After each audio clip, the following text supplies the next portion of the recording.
I'm going to start. If you have ever dived in a coral reef and looked down and wondered, okay, what's going on down there? So this thesis will bring you into the science of the Twilight Zone. So thank you very much for being here. The ones are present in the room or the ones that are presented in Zoom to come to my PhD defense, which is entitled Diving Deep on the Reef Slopes in French Polynesia, New Insights into Mesophotic Coral Ecosystems. So I did my thesis with the École Doctorale de l'ANRAAPG under the supervision of Valeriano, Parravicini, and Laetitia Hédouin. And today I'm defending that in front of the jury. So thank you very much.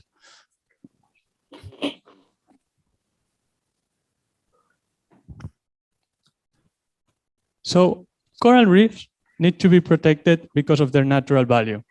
Those are beautiful ecosystems, colorful ecosystems that sustain so much life as the picture that you can see here from the Great Barrier Reef.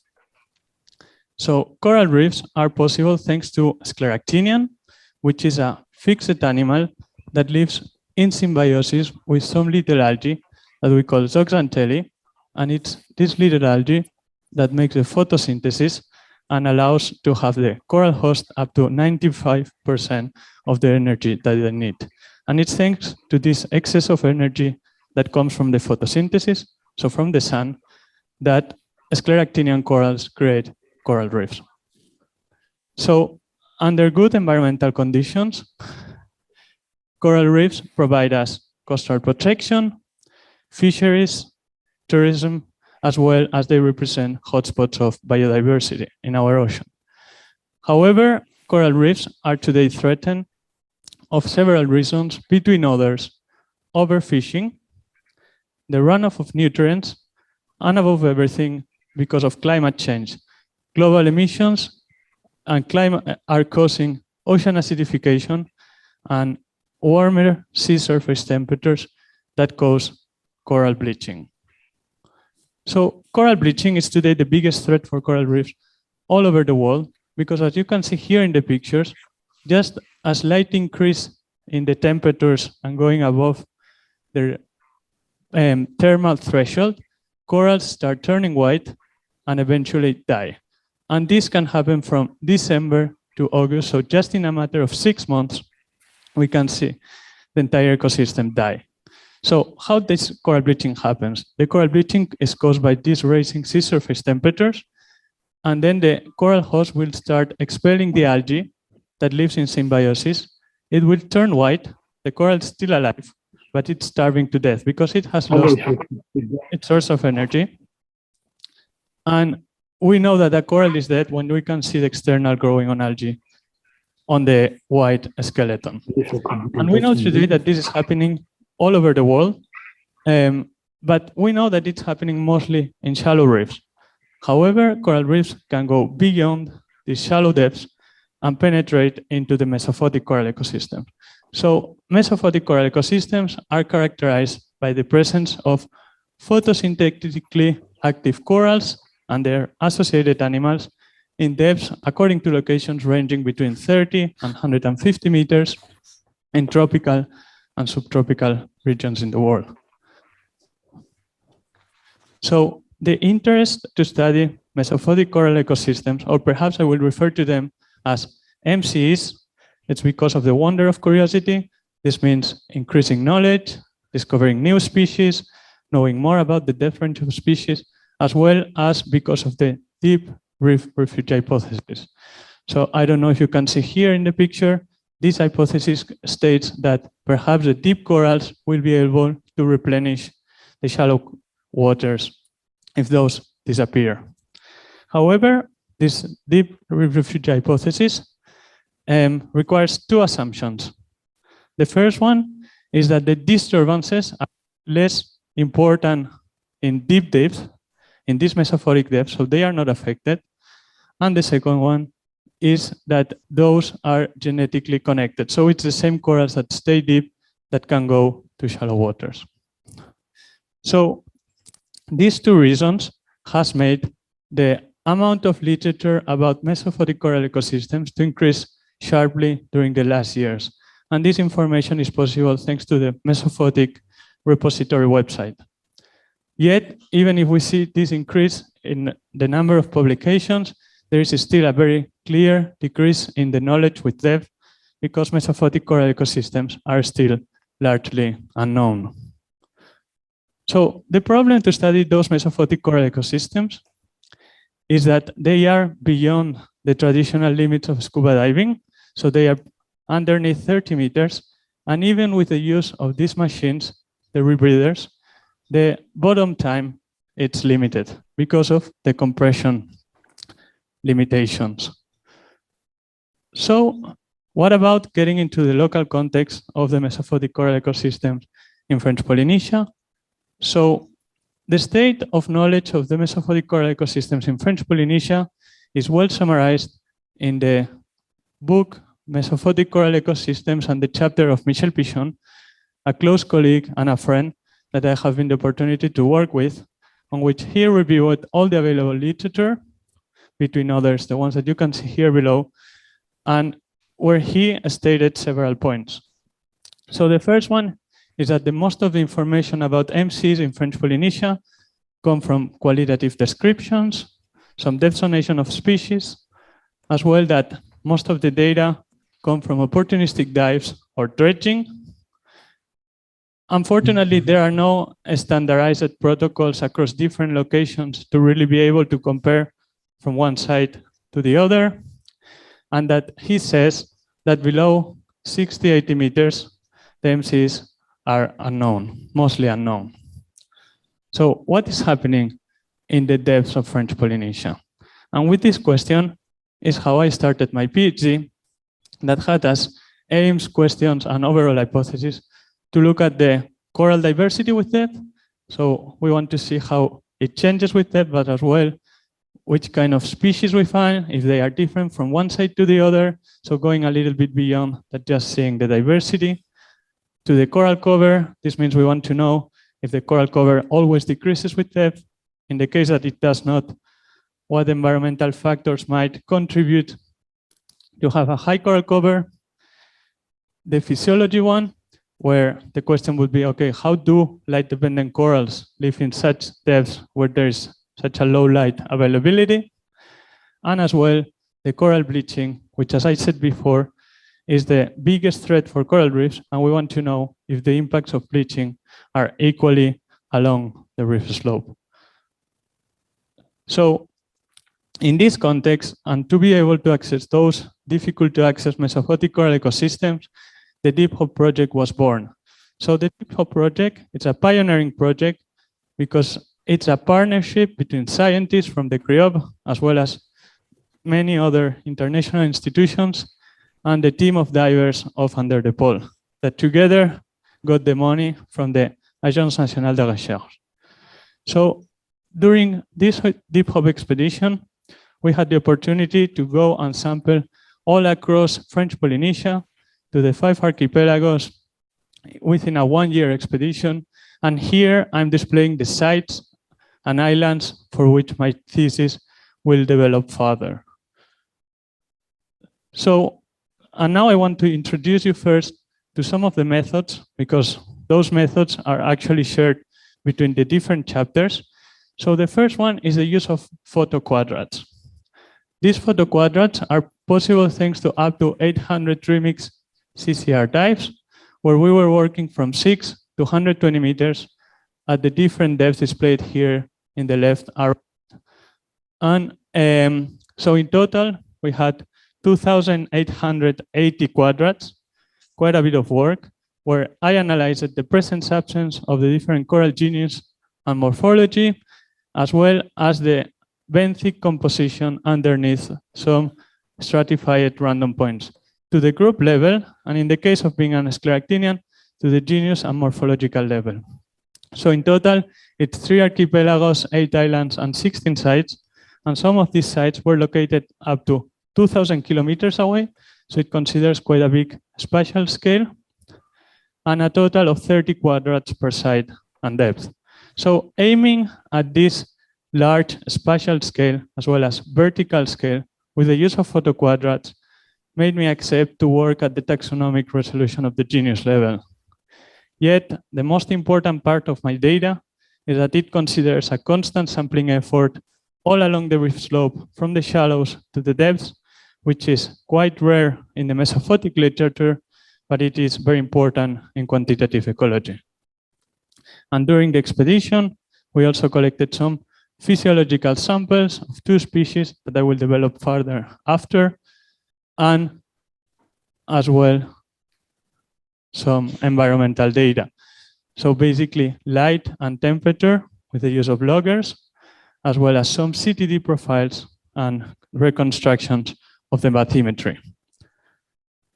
And I wanted to show you this time frame of my PhD, because during my PhD, I spent almost 1 year offshore with the team of Van der de Pol, collecting the data for my thesis, as well as the data for many other scientists and future research that would come up in the future, as well as some time doing the physiology work in the lab, as well as a lot of time analyzing those photo quadrants until I started to writing my chapters.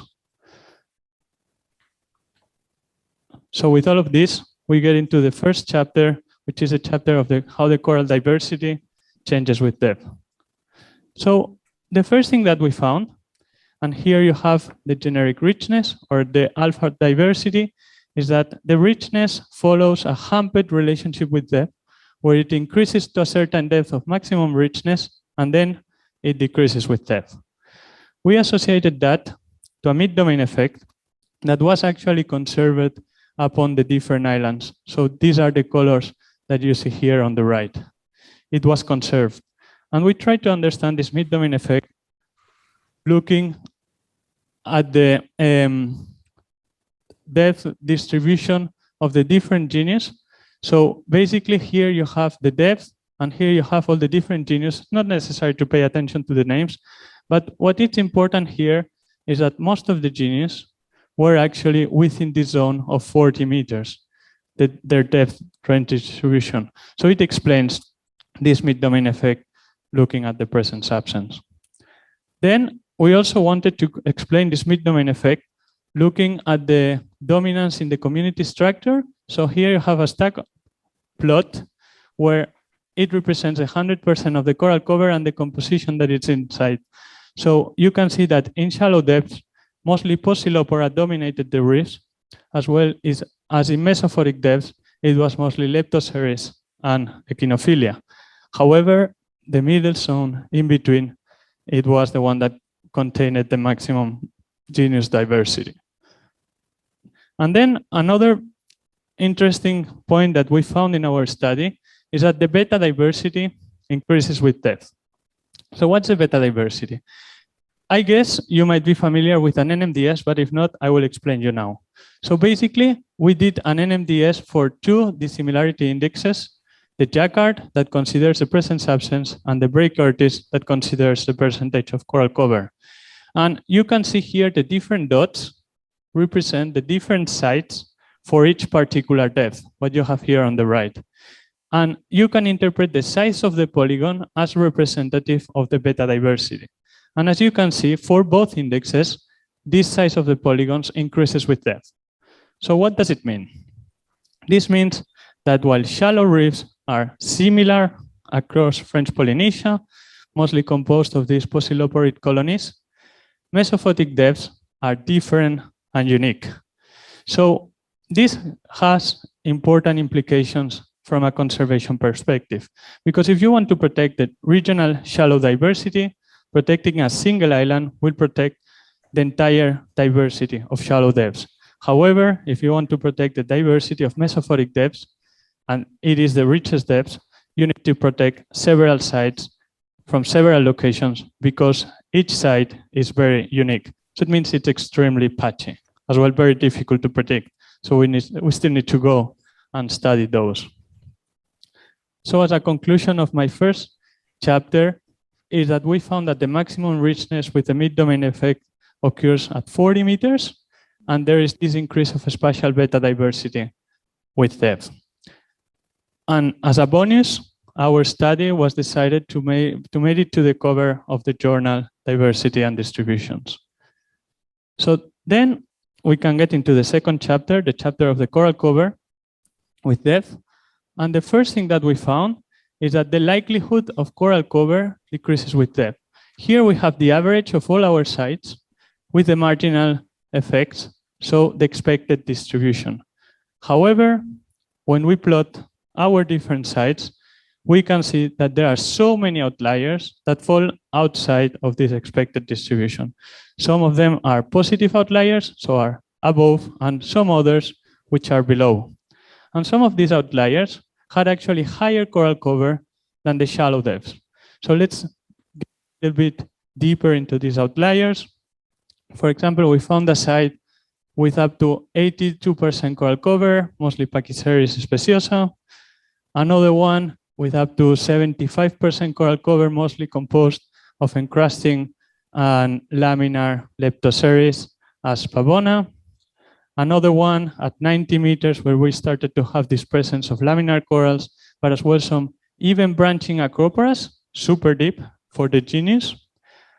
And another site where at 120 meters we had 42% coral cover, with those laminar montiporas that were in some cases up to a quarter square meter large, which are substantially big for such depths. And as I said, we also had some negative outliers that were mostly composed of rubble and sediments, sponges, and in the case of sandy bottom areas, by Corconians and black corals. So we started questioning ourselves, okay, are these high coral cover mesophotic depths also present in other locations?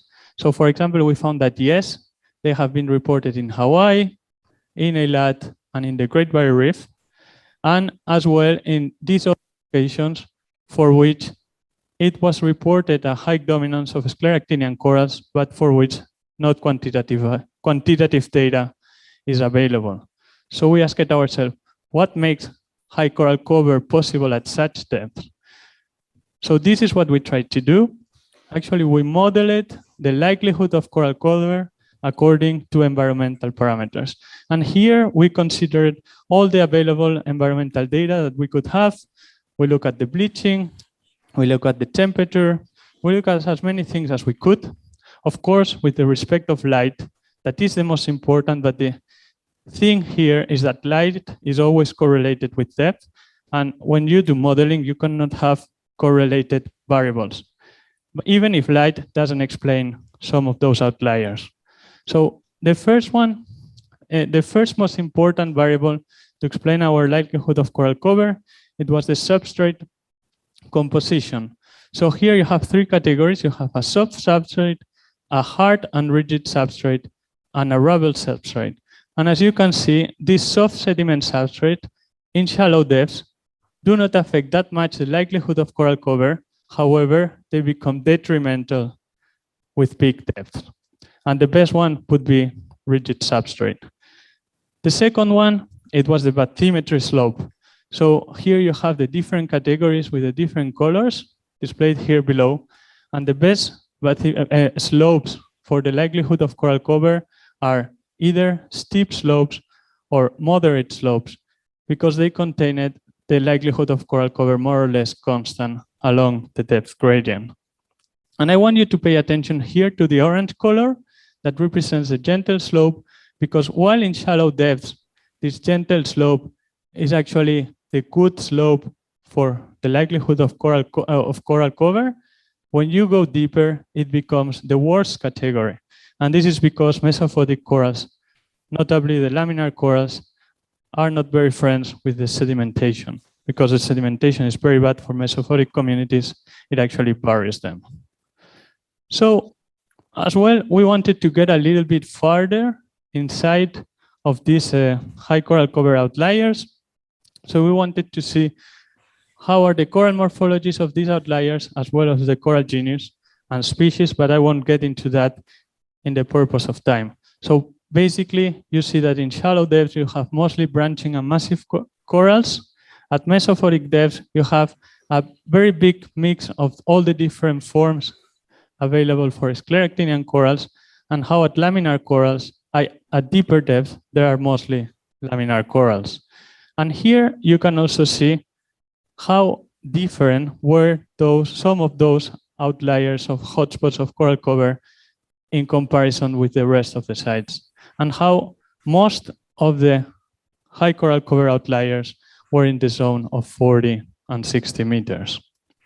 So as a conclusion of this chapter, we found that most of the high coral cover outliers are at mesophotic depths, and it is where we found the maximum morphological diversity. So now we get into the third chapter, which will look at the coral physiology with depth. So this chapter had as an objective to understand what I said before, how do corals live in low light environments? So to study that, we focused in two species model. One was Posilopora verrucosa, and the other one was Pachyceres speciosa, or the complex of species of Pachyceres speciosa. And we selected these two species for several reasons. The first one is because of their large depth range distribution. We were able to collect those from 6 to 60 meters, and in the case of Pachyceres, from 10 to 90 meters. As well, because these two species are quite important in dominating the community structure of coral reefs in French Polynesia. And the third one is because they are very complementary to each other, because while Posilopora is a branching and more shallow species, Pachyceres is a laminar and more mesophotic or deep species. So here, the hypothesis is clear, is either corals increase their photophysiology to deal with these low light environments, so they become very efficient at harvesting the light to keep relying on the photosynthesis, or perhaps corals have other different strategies to rely a little bit less on light. So here I try to summarize a little bit of the methods. I know it looks very busy, but I will explain you a little bit how we did the methodology. So the first thing that we did is we collected the species, and we broke a little piece that we fixed in ethanol to do the DNA extraction, the amplification, and to look at the symbiotic communities. The second thing that we did for the same colonies, from the same samples that were collected, it was to remove the tissue, to do the centrifugation, to be able to separate the coral into the symbionts part and the polyps part. The symbionts represents the animal part, so the algae that does the photosynthesis, and the polyp part represents the animal host. And then from this symbionts part, we were able to study the photophysiology. So this is the density of Symbiodiniaceae, or the cells, zooxanthellae cells, as well as the chlorophylls, which are the pigments that help plants to do the photosynthesis, plants or algae. And with these two fractions, we also look at the isotopic signatures, because they can inform about the nutritional plasticity. And then with these same samples that were now bleached because we removed the tissue, we were able to reconstruct them to look at the surface and be able to normalize our concentration of chlorophylls and zooxanthellae, as well as we look at the different morphological features, such as, for example, the distance between the corallites or the polyps, if they are increasing, if they are decreasing, the tissue thickness, and many other morphological parameters. So if now we get into the results, the simplest way to represent our results, it will be something like this. For example, here you have the concentration of zooxanthellae or symbiotic cells per unit of surface, and here you have the chlorophylls. And as you can see, they increase with depth for the four. Hello? Okay, that we did our study. However, here we have kind of a problem, because we look at so many variables, so many different variables, so we cannot represent the results in a beautiful way if we do a box plot for each of these figures. So I need to introduce you here to this graph. Okay, so this graph represents the beta slopes of our different quantitative variables with increasing depth and their confidence interval. And here, the red line in between, it represents the zero. So pretty much everything that falls on the right of this zero line, it means it increases with depth, and everything that falls on the left, it decreases with depth. And the ones that go across, they increase or decrease, but okay, so here, for example, you can see that the chlorophylls increase it with depth. And as you can see here below the chlorophylls, there are as well some other names in a smaller font. So these are variables that were correlated to the one above, but as they had the same pattern, we can represent them together. So for example, we saw the increase of chlorophylls as well as symbiotic cells. So we wanted to see a little bit more. Okay, these zooxanthellae or symbiotic cells are increasing. However, are they changing with depth? So we look at the different symbiotic communities across the depth range with these relative plots. And please note that even if the colors change with depth, there is no specific symbiotic communities along the reef slope, because most of them belong to the clade C, or what today is called the cladocopium. And if you look in detail, there are any specific colors that are specific for any particular depth. So now we can get back into our graph. And here I'm displaying some of the morphological features. And as you can see, the distance between corallites in the basal part increased with depth, as well as the size between the size of the corallites in the apical part. Please note that the apical part would be the top of the branches, while the basal part would be the place underneath, because there were quite a bit difference between one part and the other. And to illustrate that, for example, here you have pictures from colonies at 6 meters for the apical part and for the basal part. And as you can see, is these distances between the corallites what increases with depth at 60 meters. So then we can get back into our graph and we can look at the different values representing the nutritional plasticity. And for example, here, the only one that is significant is that there is an increase of the isotopic content of carbon-13 in the polyps and in the symbionts part, because it decreases with depth. But this does not necessarily mean that the coral is relying more in the heterotrophy. So here you have the isotopic signatures of the carbon-13 and the nitrogen-15.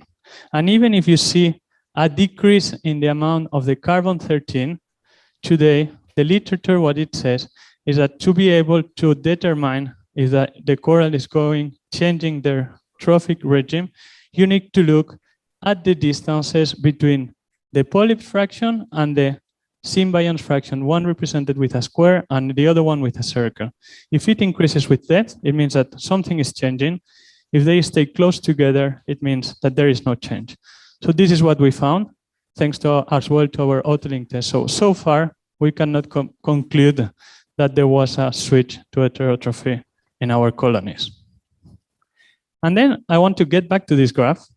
I wanted to display first like this, because the interest of displaying the graph like that, this is a multivariate variation model, is that you can actually compare the importance of each variable in comparison to the other.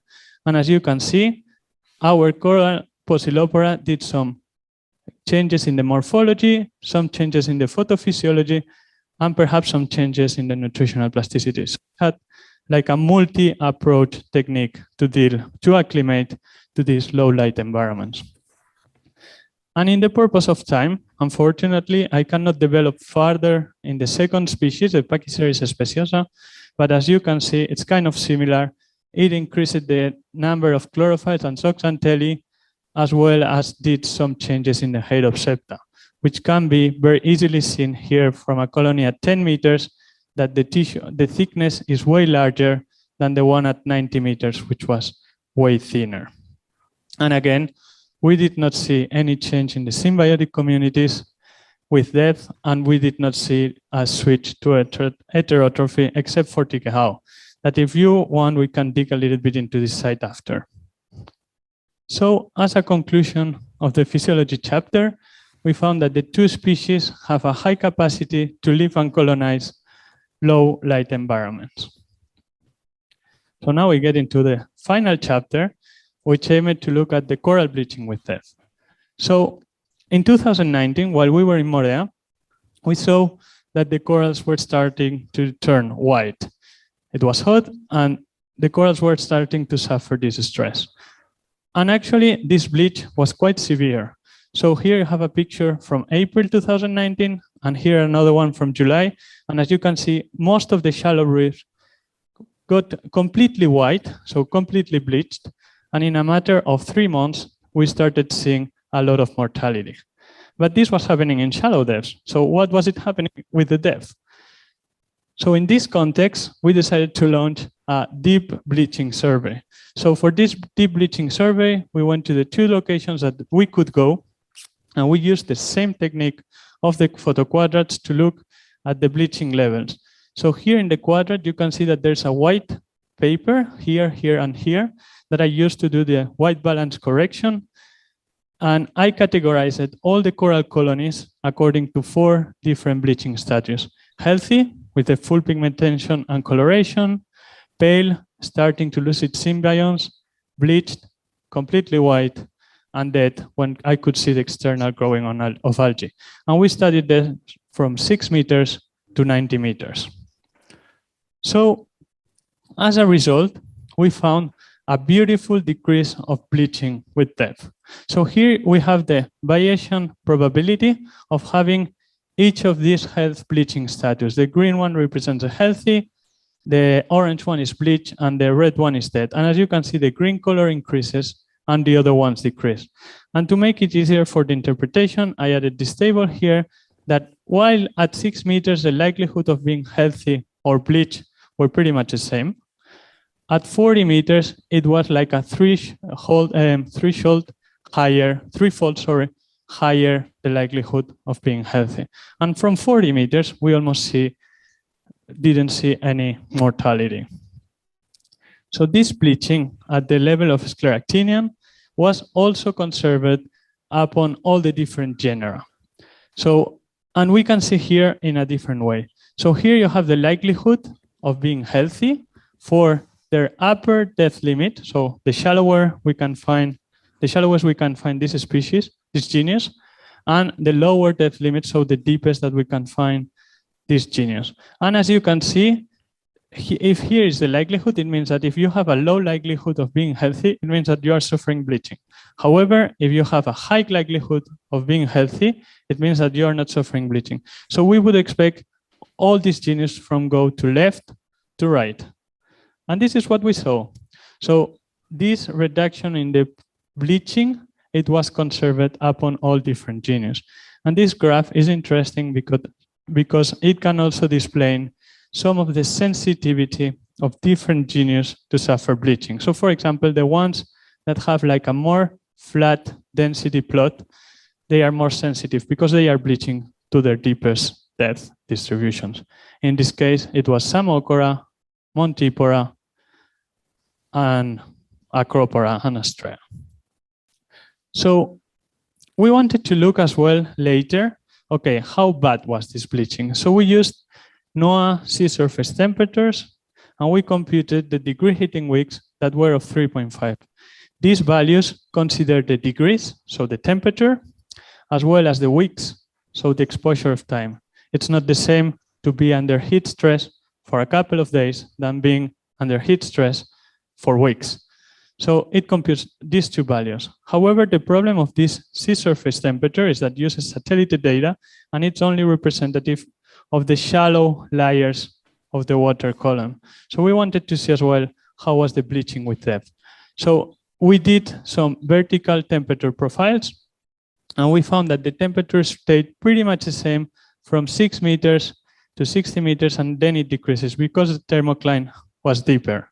And we also look at our loggers data to see that indeed in this deep depth we had a high fluctuation that we associated to internal gravity waves that have already been suggested to release some of the heat stress during the bleaching event.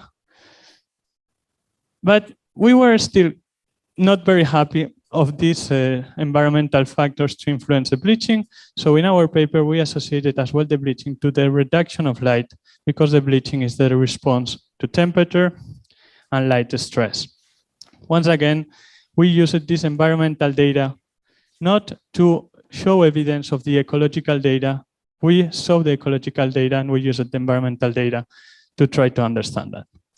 So can MCEs act as a thermal refugia? We look at the literature and it looks like overall the response is that yes. However, I guess that this is still site-specific and event-specific, so we need to be extremely cautious with this conclusion. So as a conclusion of my bleaching chapter, and sorry, it's very difficult to read the white color here, is that the coral bleaching reduces with depth, at least in the special case of French Polynesia for this event, and that MCEs could act as a thermal refugia. So with all of this, I want to get into the discussion or the 6th chapter, where I'm going to link all the overall results of each of the chapters to link all of them together. So here you have the same conclusions I said for every single chapter. I think there's no need to repeat them, because what is interesting is to look at these conclusions along the reef slope. So basically, what my thesis suggests is that this 20-60 meter zone is the transition zone, where you can find the peak of the mid-domain in generic diversity, where you can find most of the high coral cover outliers, where you can see multiple corals living at multiple depths with their mid-depth range distribution in this area, as well as a high spatial beta diversity and bleaching reduction, considering as well that below 60 meters, the coral cover was very low anyway. So overall, it suggests that MCEs might be important because for the resilience of the overall coral reefs in French Polynesia. As well, and this is how this transition zone looks like. We have different corals, some laminar corals, some branching corals, so it's creating as well a different kinds of complexity with different holes and stuff to allow more functionality and possibly more life to be associated to that. And they are looking great. So, of course, my thesis had as well some overall limitations, and I'm the first one that is interested in acknowledging them. So the first one is that all my data comes from a snapshot of time, of when the data was collected. Unfortunately, we don't know how it was in the past and how it will be in the future. The second one, there might be some associated limitations with the photo quadrat technique. Perhaps it's not the highest accurate, because we had to work at the genus level instead of the species level, but we wanted to have a large spatial and vertical scale. So it's the best one according to the literature. And then the last one is that even if we consider it quite a big spatial variability, spatial scale, most of our sites were on the leeward of the island, so protected from swells and winds because of the technical diving. So my thesis as well increased the importance of studying these MCEs. So for example, while increasing the sampling effort, we can find new species and we can find prominent sites and we can find undiscovered and thriving sites, MCEs, as the outliers that I presented before. And as well, how important is to conserve a constant sampling effort. Because for example, we have new perceptions of reality. For example, this peak of richness at 40 meters, and it provides higher accurate results for ecology. And this can also be present here. So here you have a table adapted from Muir and his colleagues, and as well as be shown in the Springer chapter, where it shows the number of mesophotic species, so the ones that occur below 30 meters, the number of total species, the ones that occur in shallow depths and mesophotic depths, and here you have the proportion. So these proportions were between 10 to 40% according to the locations. And here the first thing that we see is that most of the sites that had the little a, so the well-documented sites, had a higher proportion than the non-well-documented sites. And for example, while French Polynesia before DEEPHOPE had like a 45% overlap, after the DEEPHOPE expedition, this increased to a 63% overlap, as well as the discovery of 2 species that were for the first time reported for French Polynesia. So as a conclusion of my thesis, overall, I'm because of all the reasons that I said before, my thesis suggests that MCEs are likely to play a critical role in the overall resilience of coral reefs, and therefore recommends their consideration in future conservation planning. So what are the future directions? So something that it's certainly necessary to do, it will be to do a functional approach. So sometimes we relate to the deep reef refuge hypothesis in terms of sharing species, genetic connectivity, but it rarely relates to a functional approach. And I would have loved to do that, but the problem is that it will be challenging because having a functional approach, it means transforming your coral identifications to different functional groups. And to be able to transform those, you need to understand how each trait changes along the reef slope. And unfortunately, we don't have enough information to know how the size, the calcification, the reproduction change with depth to create the functional groups. And this is interesting because, we saw sites like from 25 meters to 90 meters, they were very different. So certainly no overlap. And some other sites that from 40 meters to 80 meters, they look pretty much the same. It could work. And the interest of doing that is because if we set these two scenarios in this graph, here we have a similarity in the y-axis and depth. You have two possibilities. Either that the similarity stays kind of constant, so there will be a refuge with an overlap, or that the similarity decreases with depth. So it will be no overlap. And the interest of doing that is that because if we have any quantitative variable here in the y-axis, such as, for example, we can have generic richness, or we can have coral cover, or we can have the bleaching likelihood, as well as the functional overlap, and we can add here as many variables as we want, we will be able to have a better approximation of which are the most important depths for coral reefs in conservation planning. So here, the take-home message of my paper is that climate change is and still represents the largest threat for coral reefs. That even if we increase the knowledge, MCEs are still largely understudied, that MCEs might increase the resilience of overall coral reef ecosystems. Therefore, we should take them into account to build conservation strategies. How important is to focus on them for future studies, and that to be able to have a better understanding of MCEs, we need long-term data to have temporal dynamics. So here you have a list of the published content during my PhD. And with all of this, I want to thank you very much for your attention. I want to give a special thanks to my supervisors, to Laetitia, to Valeriano, to some of my manuscript co-authors, colleagues and friends, like Michel Pichon, Eloise, and so many people. Of course, to my funders and the organizations. A special thanks as well to the jury members that accepted to be part of the evaluation of this thesis, to the CRIOBE, to my colleagues, to my friends, to the family of Under the Pole, because it feels like a family, and they have been a constant support, and as well to my personal family, who's always been there at any time. So thank you very much for your attention, and with this I will be happy to answer any of your questions.